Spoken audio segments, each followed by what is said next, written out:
Game on. It's game on. We are big on sports. Big on sports. Now the Venoms in Vipers Sports Club could have kissed their title goodbye after a defeat at home against the tax collectors, who came on heavy on them to grab all 3 points and get back to winning ways, closing in on what is now 6 points in regards to the Uganda Premier League. Of course, drama in the midweek of the Champions League. They have Barcelona knock out Manchester United, Arsenal securing a 1-0 victory, winning it 3-0 on aggregate, marching into the Europa League semi-finals for the second year running. It could be an all-Europa League final if Chelsea can go past Frankfurt, who came from 2-0 down to actually a win on away goals as far as Europa League football. EPL football match day 35 set to unfold tomorrow. Big game lineup. Early kickoff. Tottenham Hotspurs up against Manchester City. It could be more drama after what happened on Wednesday night. It is Game On Fun Friday, 19th April. Good Friday, if I should say. Happy Easter holidays. I'm Nicholas Norbert Cherubi, and I won't be doing the conversation alone because we are joined by a special guest all the way from the US in Peter Ginneger, the Lacrosse head coach, who's here to give us a bit of an insight what's happening in camp, who will be selected in regards to the forthcoming event. Of course, the other is Brian Asimwe, the one dangerous substitute who, of course, brings flair to the show. Speaking about flair, we do have a flair magazine out, and it is only going for 4,000 Uganda shilling. This is an Easter holiday offer. Come through and endeavor to grab yourself a copy in regards to the Flair magazine. Lots and lots in this particular magazine, which is Flair. Now, allow me to introduce my guests. Peter Ginneger. Well, I must say, it's always a pleasure to actually have, these discussions with you because it's great to be here. Yeah, it is. It's a pleasure to see you. It's good to see you. Happy Easter, everybody. Yeah, 12 months back plus, we were talking about, Lacrosse and the outing in Israel. That didn't go quite well, if I should say. But, well, the team came back, gave us a bit of a long story that will live in many people's heads. How have you been, though? I've been great. It's been hectic. This is now my 12th trip here in the last 21 months. I feel like a resident here. Second home, if I should say? It is my second home. Okay. I love coming here. Always very comfortable to be here.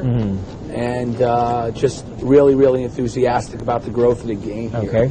Okay. Going back real quickly to Israel, I thought our guys played extremely well. We beat Luxembourg.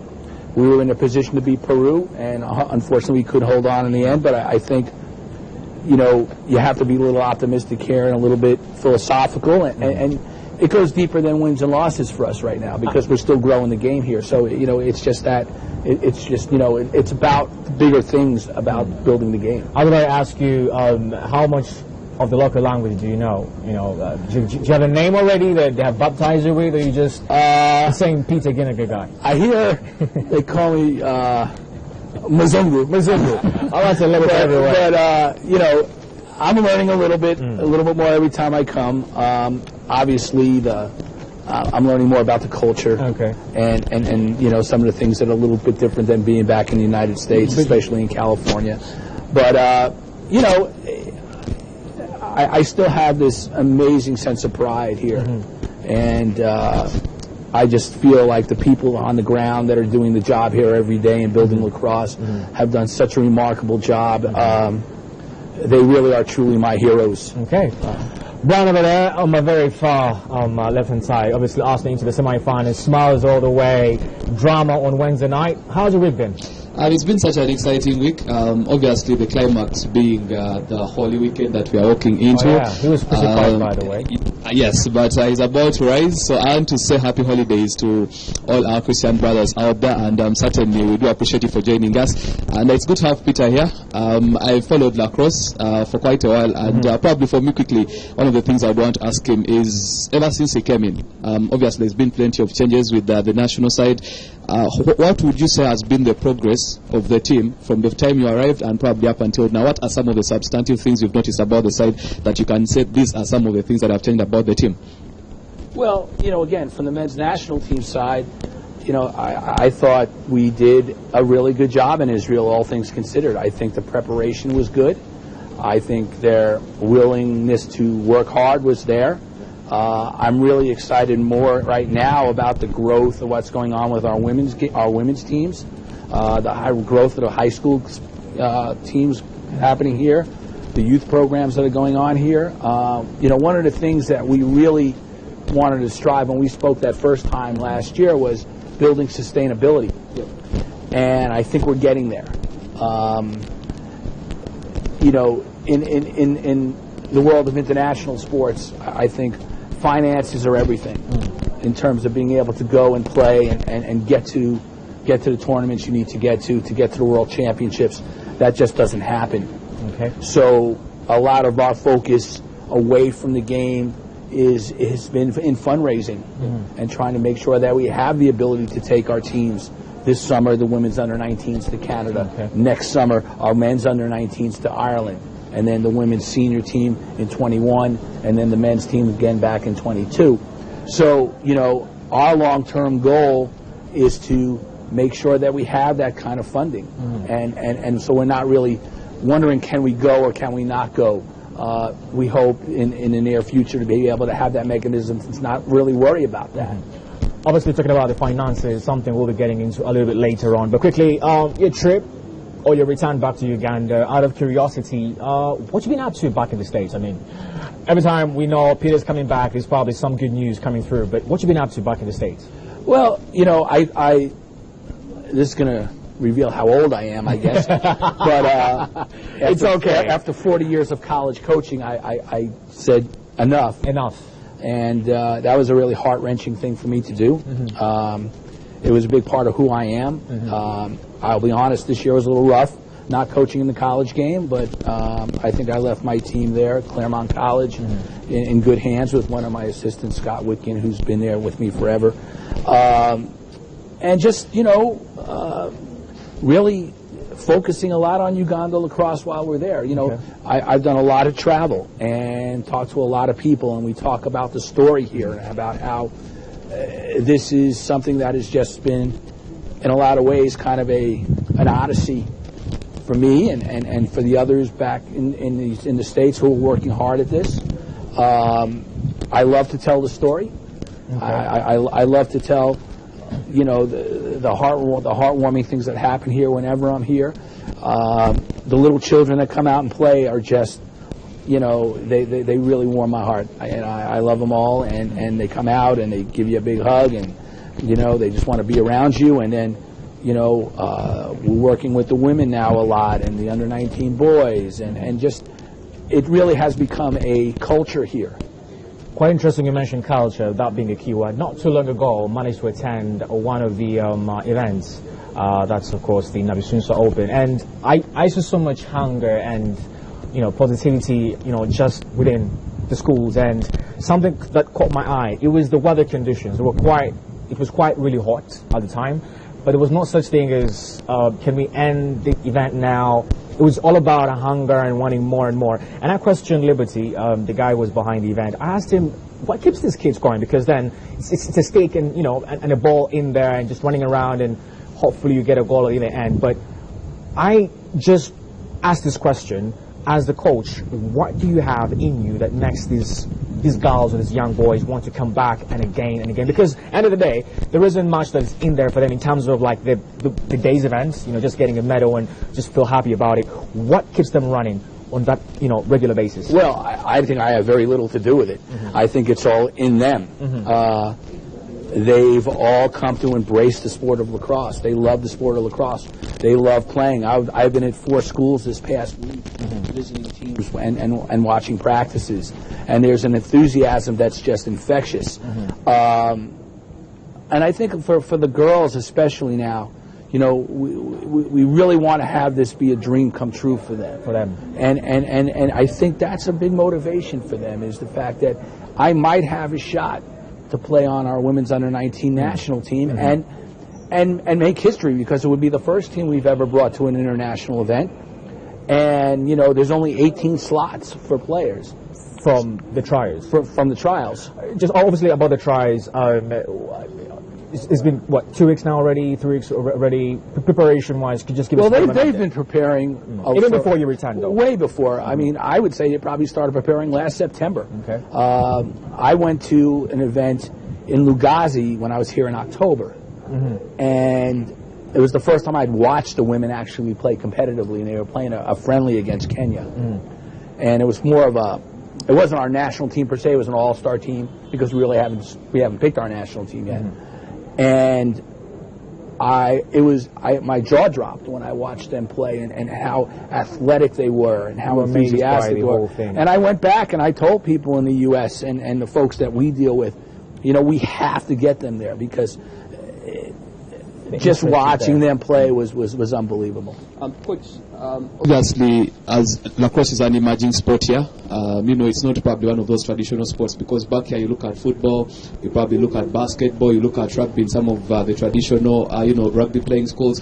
But everyone would love to see lacrosse growing in the country, would want to see all this talent being tapped into, especially coming through from the grassroots. And understand the US is probably one of the biggest lacrosse playing countries all over the world. It's pretty much become a culture for people to actually play lacrosse growing up. So what do you think are some of the things we can do to be able to sort of help lacrosse grow and have it become a household sport? Because I would think that should be the long-term target for us here. Well, I think, first off, let me just say, the folks on the ground here are the ones who are really perpetuating the growth. I come over and I advise and I encourage and I coach, but it's really the folks here. You know, you have to sort of be realistic about where it is and understand it's a process, and it's going to take a while.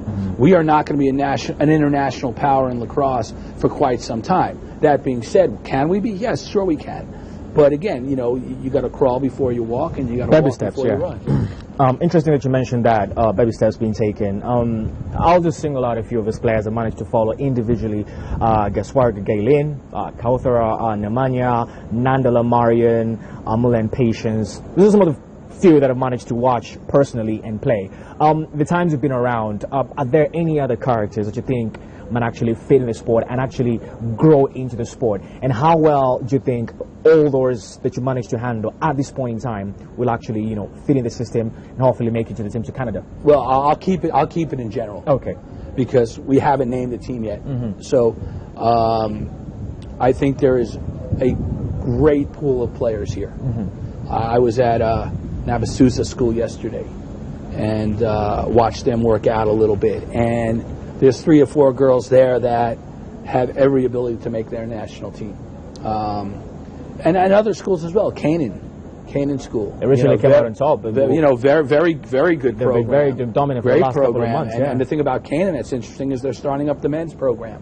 Which is a start, and hopefully other schools will pick that up. But look, you know, this tryout that we're having, it's a totally open tryout. So there's not a whole lot of girls here playing lacrosse. The pool is limited, but you know, it's open to anybody. I mean, there can be somebody that lives in Kampala who played lacrosse and decides tomorrow morning they want to come out and play. It's wide open, so you know that's what makes it exciting. Probably, what I would love to ask, away from the sport of lacrosse, Uganda is one of the most beautiful countries, and I'm tempted to ask, what is it that you probably loved about this country that you would say is quite unique? Well, I mean, first thing that comes to mind are the people. I love the people here. They are so accommodating and friendly to me. You know, that's what keeps me coming back. Just aesthetically, the country is amazingly beautiful. It's green, it's lush. You know, I think it has an allure for me. You know, I grew up in New York City and I lived in Los Angeles where traffic, you know, auto traffic was just crazy. That pales in comparison to what happens here. Well, you know, but I love that though. I mean, I was on a boaty yesterday, and I wrote something on my Facebook page last night about how I had a hair-raising experience on a boat because we almost hit a bus, and my friends like, oh my goodness, are you okay? You know, and I'm like, look, it's just something you have to experience here, and that's the thing I love about Uganda is I've experienced things here that I could never experience back in the U.S. I think I told you this the first time I came, or right afterwards. this has been a life-changing experience for me. And it's not about the lacrosse. I mean, the sport, I love the sport, as does everybody here that plays. But it goes deeper than that. You know, I came here thinking this was going to be a business trip and I was just going to coach and go home, and it's turned out to be a life-changing experience for me.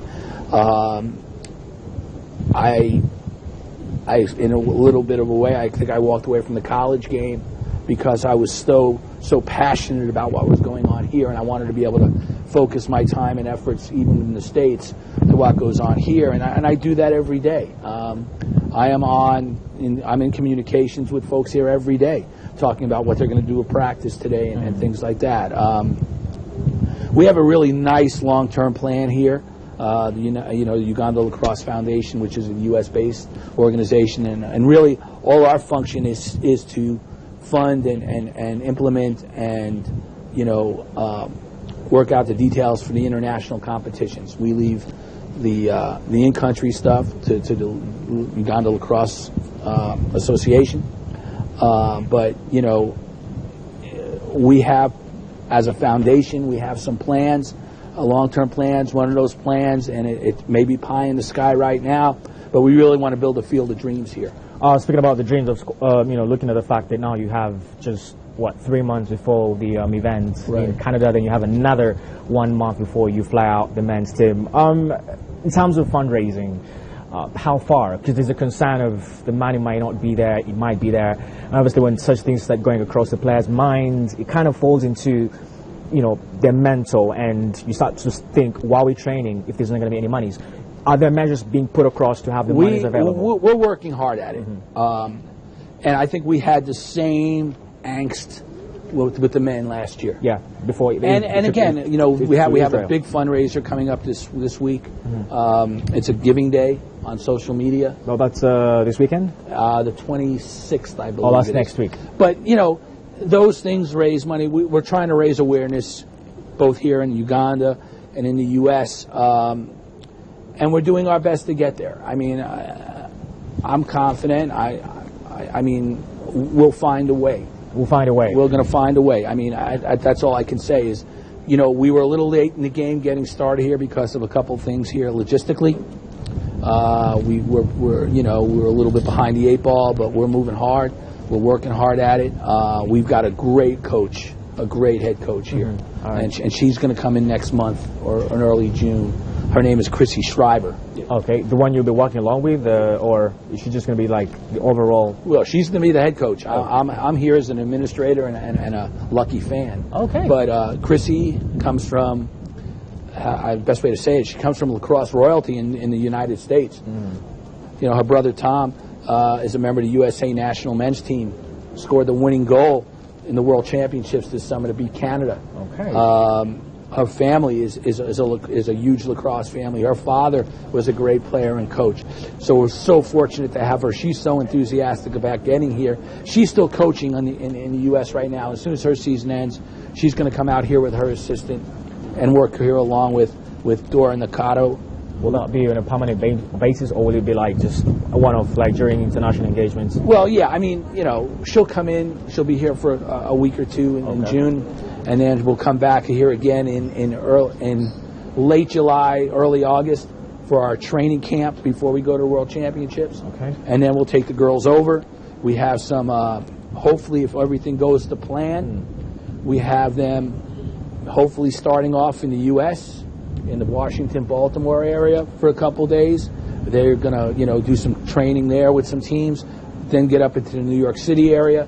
And again, it's more than just lacrosse. We really want them to give them an experience of a lifetime. So go sightseeing, similar to what we did with the men when we went to Jerusalem and had that experience. And then from New York, head up into Canada and play those games.